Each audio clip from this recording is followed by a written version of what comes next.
আমরা এসেছি horror comedy ইউনিভার্সের রিভিউ নিয়ে। আজকে আমরা এসেছি থামা। নমস্কার, ফাইনালি বাঙালিতে আপনাদের স্বাগত।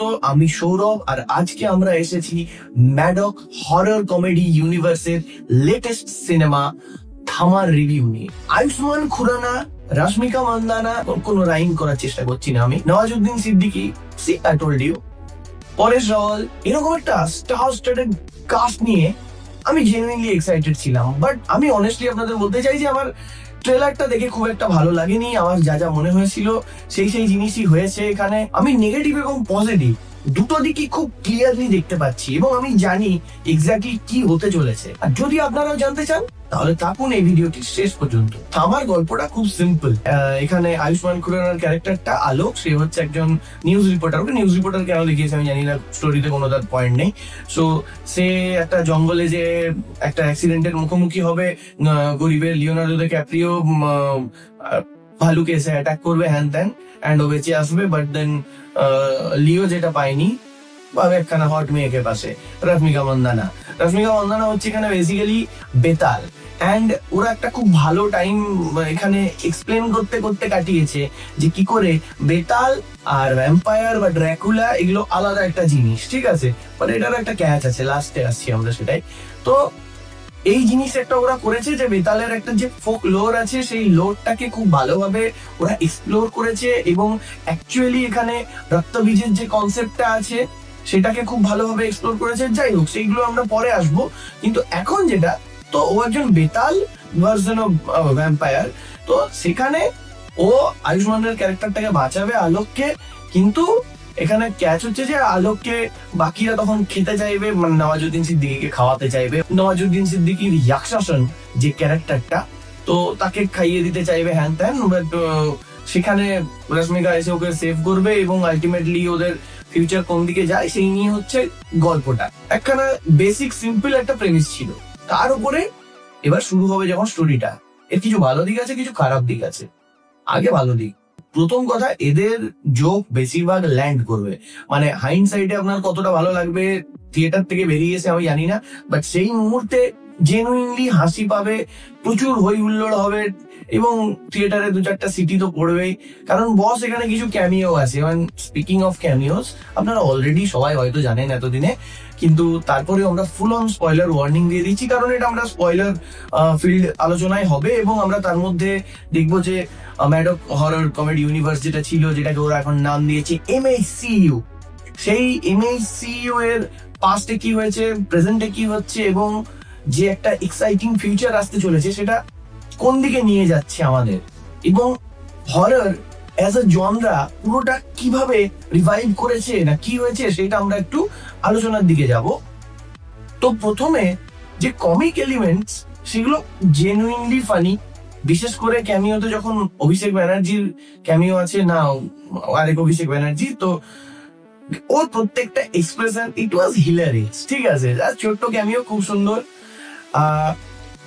আয়ুষ্মান খুরানাকে আমরা যেরকম জানি, আয়ুষ্মান খুরানার একটা সুন্দর কমিক টাইমিং তো আছেই। অ্যান্ড দ্য বেস্ট পার্ট আমার মতে, যেভাবে ওরা রশ্মিকা মান্দানাকে অ্যাকচুয়ালি ইউজ করেছে, যে ওর ক্যারেক্টারটা হচ্ছে এখানে তাডাকা, আবার কখনো কখনো তারিকা বলছে, তারাকা, যাই হোক, এনিওয়ে। তো যখন রশ্মিকা মান্দানার ক্যারেক্টারটা আসছে, আমার মেকার্সদের দেখে মনে হলো যে ওরা খুব অ্যাওয়্যার ছিল যে মেয়েটার এক্সপ্রেশন নেই কোনো, ঠিক আছে। তো ওরা বেসিক্যালি সেটাই করেছে, ওর ক্যারেক্টারটাকে এক্সপ্রেশন লেস বানিয়ে দিয়েছে। তো দ্য জোক ইজ যে ওর এক্সপ্রেশন নেই কোনো, লাইক এরকম করে ড্যাব ড্যাব করে তাকিয়ে আছে প্রত্যেকটা সিনে। ইয়েস, কিছু জায়গায় জেনুইনলি ফানি এসেছে। নওয়াজুদ্দিন সিদ্দিকীর ক্যারেক্টারটা, ওর ক্যারেক্টারটা পুরোটা এখানে জোকার করেছে, যদিও মেন ভিলেন, বাট জোকার করেছে। সেটা তো আমরা পরে আসছি কি খারাপ লেগেছে, বাট ভালো লেগেছে। ওর বেশ কিছু জোক ইংলিশ নিয়ে যেগুলো ও ইয়ার্কি করার চেষ্টা করেছে সেগুলো বেশ জমেছে, খারাপ লেগেছে বলবো না, মজা লেগেছে। আর পরেশ রাওয়ালের যে পুরো একটা বিশ্বাস করতে চাইছে না যে ওর ছেলে ফিরে এসেছে জ্যান্ত অবস্থায়, এই জিনিসটা খুব ভালো লেগেছে। সো ওভারঅল কমিক টাইমিং ভালো ছিল। তো এরপর আসছি আমরা যে গানের গানের সিকোয়েন্সে একটাই আমার ভালো লেগেছে, রহে না রহে হাম গানটাকে খুব সুন্দরভাবে প্লটের সাথে ইন্টিগ্রেট করা আছে। ওদের লাভ স্টোরিটা সেই মোমেন্টে কি ফিল করছে ওরা, এটা খুব সুন্দরভাবে দেখানো হয়েছে। তো সেই দিক দিয়ে আমার ওই গানটা খুব ভালো লেগেছে। এবং যে ইয়েগুলো ছিল, আইটেম সং গুলো ছিল, মোটামুটি চেয়ার দিয়েছিল। পয়েন্ট 3, ক্যামিও ওয়াজ, এখানে বেসিক্যালি একটাই বড় লেভেলের ক্যামিও ছিল, সেটা হচ্ছে আমাদের বরুণ ধাওয়ানের। ঠিক আছে, বরুণ ধাওয়ানের ক্যামিও, মানে বরুণ ধাওয়ানকে জেনুইনলি বলছি, ভেড়িয়া মুভিতে কখনো এতটা ভালো লাগেনি যেটা এখানে লাগছে। আমার চিরকাল একটা কোয়েশ্চেন ছিল যে বরুণ ধাওয়ান যখন ভেড়িয়াতে ট্রান্সফর্ম হচ্ছে না, think about this, Varun Dhawan already super speed আছে, সুপার স্ট্রেংথ আছে, সুপার হিয়ারিং আছে, হোয়াট এভার সবকিছু আছে, কামড়াতেও মানুষকে তখনও পারে, নাতগুলো বড় বড় হয়ে বেরিয়ে যায়। তো ট্রান্সফর্ম কেন হতো? আমাদের জেনুইনলি কোনো অ্যান্সার ছিল না কেন ট্রান্সফর্ম হতো। তো এবার এমনও না, হ্যাঁ, যেখানে আপনারা বলতে পারেন যে ওর ট্রান্সফর্ম হতো কারণ ও বাধ্য হয়ে যেত মাঝে মধ্যে, না, ওর ফুল কন্ট্রোল ছিল এটার উপর। তো আমি জানতাম না যে জেনুইনলি কেউ সুপার হিরো থেকে হঠাৎ করে রাস্তায় চলে একটা নেড়ি কুকুর কেন হতে চাইবে। হ্যাঁ, কিছু কিছু জায়গায় ওরকমই লাগতো। বাট এখানে কাহিনী যে টুইস্টটা এসেছে, যে বেতালের রক্ত খাওয়ার পর ও যেভাবে হচ্ছে, দুর্দান্ত। আমার জিনিসটা দারুণ লেগেছে, ওকে অ্যাকচুয়ালি দেখে ভয় লাগছে। এবার এটা থেকে আমরা আরেকটা পয়েন্টে আসবো একটু পরে। তার আগে আরেকটা হচ্ছে যে মুঞ্জিয়ার যিনি ডাক্তার ছিলেন, তার এখানে ক্যামিও আছে। এবং অফকোর্স মুঞ্জিয়া ডিরেক্টর যেহেতু এখানে ডিরেক্ট করছে, he did a very good job, I would say. ওর ডিরেকশন ওয়াইজ আর কিছু বিশেষ কিছু করার ছিল না, যে স্ক্রিপ্টটা পেয়েছিল সেই অনুযায়ী করেছে। বাট একটা জায়গায় যেটা আমরা এতক্ষণ বলছিলাম ভেড়িয়াকে দেখে ভয় পাওয়ার কথা, ইমপ্রুভমেন্ট, শিয়ার ইমপ্রুভমেন্ট হয়েছে যেটা, সেটা হচ্ছে এদের ভিএফএক্স এ।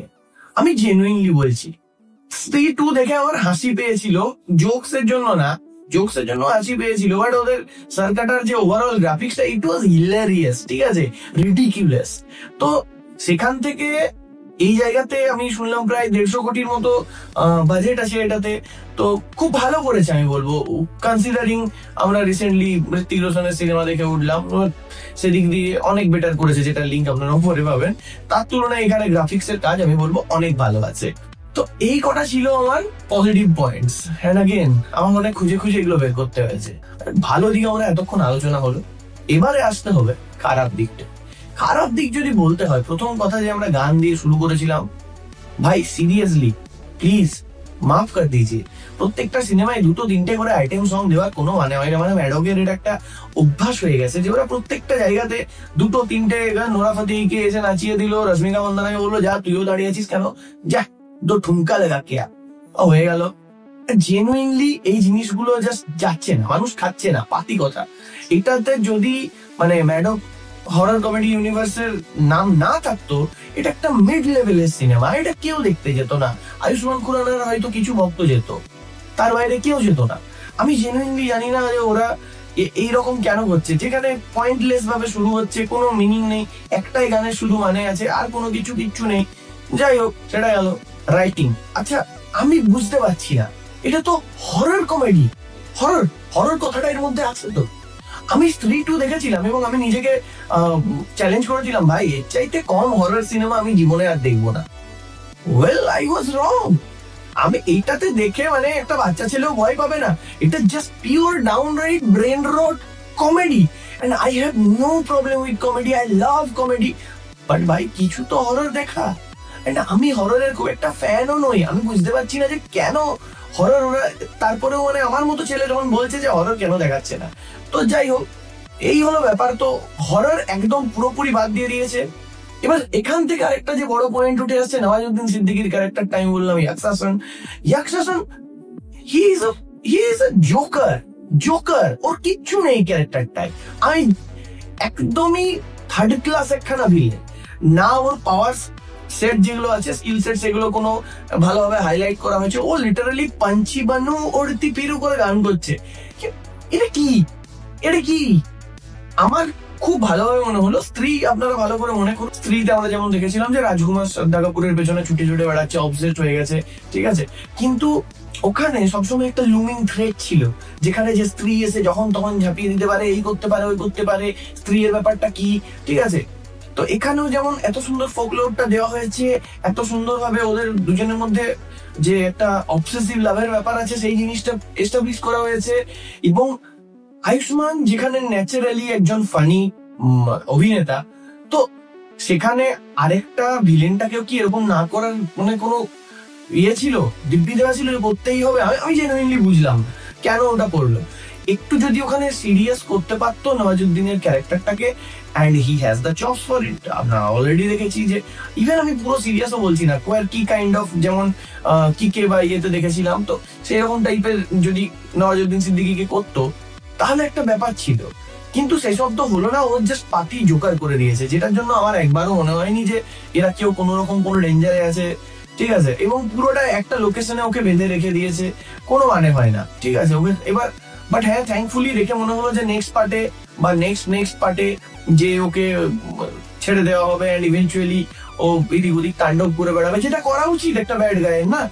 তো এনিওয়ে, এরপর আসছি আমরা আরেকটা যেটা সাইড বাকি রয়ে গেল, যে এটা যাচ্ছে কোথায়, স্টোরিটা যাচ্ছে কোথায়। মানে আমি একদম শিওর ছিলাম যখন এসে গল্পের শেষে, মেজর স্পয়লার্স বাই দ্য ওয়ে যদি আপনি কেয়ার করেন, যেখানে সার্কাটা আসছে এবং সে রীতিমতো আরো পাওয়ারফুল হ্যান ত্যান হয়ে গেছে, সে এসে ইয়েকে থামাকে, মানে আগের থামা আমাদের ইয়াকশাসনকে ছাড়িয়ে নিয়ে যাচ্ছে, এবং এরা সবাই ওকে চেস করবার চেষ্টা করবে। ওদের এগেনস্টে একটা আর্মি বানানো হচ্ছে যাদের এগেনস্টে এরা লড়াই করার জন্য প্রস্তুত হচ্ছে। I was like yes sounds good. And then all of a sudden ওরা চেঞ্জ করে দিল। ওর সাথে লড়াই করতে গেলে তার আগে আরেকটা সাইড কোয়েস্ট করতে হবে। কি সাইড কোয়েস্ট হচ্ছে যে তোকে ভেড়িয়ার রক্ত খেতে হবে থামাকে, মানে আমাদের আলোককে, আয়ুষ্মানের ক্যারেক্টার। আমি বুঝলাম না যে কেন এটা কি। এ বলছে ওকে ওর রক্ত খেলে ও পাওয়ারফুল হবে, ও বলছে ওর রক্ত খেলে পাওয়ারফুল হবে, এর কোনো মানে হয়? আর এই যে পুরো গল্পটার মধ্যিখানে ইয়েকে ঢোকানোর কি মানে ছিল এখানে? ইয়াস, আমার খুব ভালো লেগেছিল ক্যামিওটা, ওখানে হই বিরাট সেই সিটি ফিটি পড়েছিল করুণ ধাওয়ানের ক্যামিওতে। কিন্তু আমি বুঝলাম না যে ওটা ওকে ওই স্টোরিতে, ওভারআর্কিং স্টোরিতে যেটা বলতে চাইছে সেখানে ওর ভূমিকাটা কি? কোনো ভূমিকাই ছিল না। তো এবার যেহেতু কোনো ওখানে ভূমিকা ছিল না, সেহেতু সেটাকে আরো প্রলং করার কোনো মানে হয় না। বাট এক্স্যাক্টলি সেটাই হচ্ছে। এন্ড এরা এতক্ষণ টাইম ওয়েস্ট করলো এইটা বলে যে না, ড্র্যাকুলা বা ভ্যাম্পায়ারের চাইতে বেতাল সম্পূর্ণ আলাদা, এটা একটা আলাদা ফোকলোর, এটা আমাদের ইন্ডিয়ান এই ওই। And then werewolf versus Dracula, wow কি অরিজিনাল হয়ে গেল। এটা হচ্ছে পার্ট, আই ডোন্ট নো এটা কিসের পার্ট হবে, ভেরিয়া 2 হবে না হোয়াট এভার। তো সেরকম একটা কিছু হবে। বাট যেটুকু আমরা শুনতে পেয়েছি এখন অব্দি, যে 2028-এর জন্য এরা একটা বিরাট অ্যাভেঞ্জার্স লেভেলের টাইপের হাইপ তৈরি করার চেষ্টা করছে, যেখানে সবকটা ব্যাড গাইজ আসবে। এবং আমি জেনুইনলি আশা করবো যে ভালো কিছু হবে। এন্ড আমি খুব মনে প্রাণে প্রার্থনা করি যে ওরা অ্যাটলিস্ট একটু যেন লিন ইন করে হরর সাইডটাতে, কারণ horror cinema is so back baby. Horror cinema এমন ভাবে ফিরে এসেছে এখন, শুধু ইন্ডিয়াতে না, গোটা ওয়ার্ল্ডে হরর এই মুহূর্তে রুল করছে।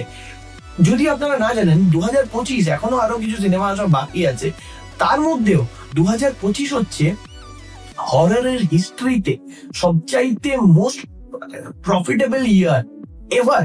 আজ অব্দি কখনো এরকম হয়নি। ইন্ডিয়াতেও আমরা সেগুলো দেখতে পাচ্ছি। এখানে ম্যাডাম যেগুলো করছে তো করছে, সঙ্গে আরো অনেক কিছু আসছে হররে। তো আমি জেনুইনলি চাইবো এরা হরর সাইডটাকে একটু পুশ করুক।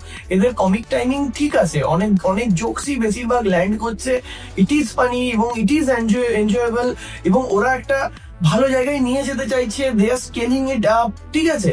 তো এখানে আমি চাইবো যে ওরা হরর সাইডটা যেন আরো বেশি করে এক্সপ্লোর করে এবং আরো ভালোভাবে তুলে ধরে। তো আজকের মতো এইটুকুই।